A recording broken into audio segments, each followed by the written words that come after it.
ना 2024 में वट सावित्री का व्रत कब है? वट सावित्री का व्रत कितनी तारीख को है?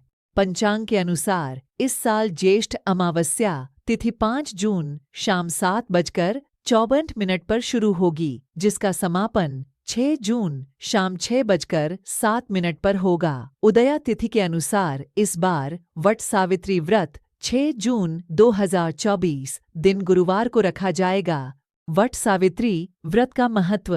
वट सावित्री व्रत के दिन सुहागिन महिलाएं सुबह उठकर स्नान आदि करके 16 श्रृंगार करती हैं और व्रत का संकल्प लेती हैं। मान्यता है कि वट सावित्री व्रत के दिन विधिवत पूजन करने से महिलाओं अखंड सौभाग्य का वरदान प्राप्त होता है। पूजा का सामान तैयार करके बरगद के पेड़ के नीचे बैठकर पूजा करती हैं और कथा सुनती हैं।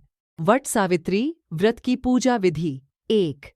इस दिन महिलाएं प्रातः जल्दी उठकर स्नानादि करके लाल या पीले रंग के वस्त्र धारण करें। 2. फिर श्रृंगार करके तैयार हो जाएं। साथ ही सभी पूजन सामग्री को एक स्थान पर एकत्रित कर लें और थाली सजा लें। 3. किसी वट वृक्ष के नीचे सावित्री और सत्यवान की प्रतिमा स्थापित करें।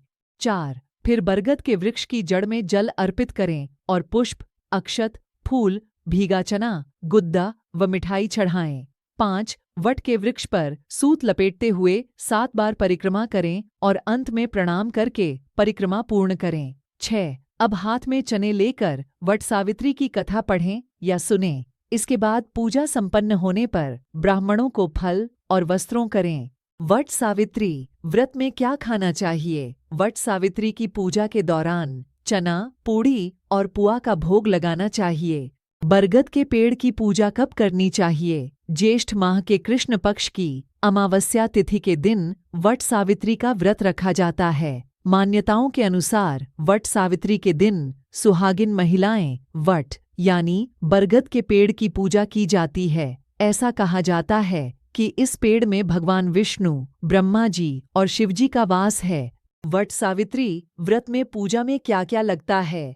वट सावित्री की पूजा के लिए आपको सावित्री सत्यवान की मूर्ति या फोटो, कलावा, अक्षत, सिंदूर, श्रृंगार का सामान, बांस का पंखा, दीप धूप, घी, बरगद फल और मौसमी फल, फूल, सुपारी, रोली, बताशे, 1.25 मीटर लाल कपड़ा, नारियल, पान, दूर्वा, कुछ नगद पैसे आदि की जरूरत पड़ेगी। इस दिन सुबह उठकर स्नान करें और लाल या रंग बिरंगी साड़ी पहनें।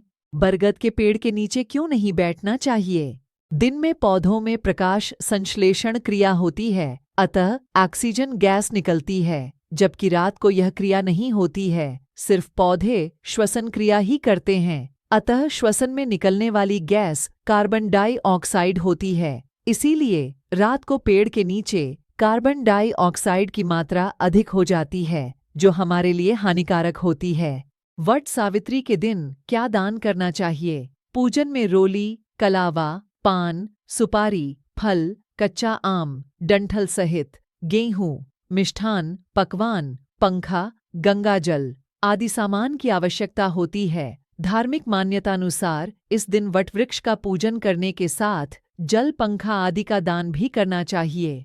इस दौरान पूजा करते हुए वट वृक्ष की जड़ में जल और कच्चा दूध अर्पित करें। इस दौरान चावल के आटे का पीठा जरूर लगाएं। बाद में आप रोली, अक्षत, पान, फल, सुपारी, फूल, बताशे आदि पूजा सामग्री चढ़ाएं। बाद में वृक्ष की 7 बार परिक्रमा करते हुए आप इस पर कच्चा सूत या कलावा लपेटें। बरगद का पेड़ न मिलने पर कैसे करें? वट सावित्री की पूजा। वट सावित्री व्रत के दिन वट वृक्ष की पूजा के बिना व्रत अधूरा माना जाता है। कभी कभी कुछ लोगों को इस पेड़ को ढूंढने में दिक्कत आती है।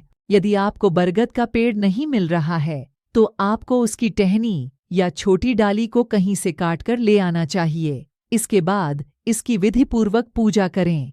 इसकी पूजा के दौरान सभी नियमों का पालन करें। ऐसा करने से भी पूजा पूर्ण हो जाती है, साथ ही पूजा का पूरा फल भी मिलता है।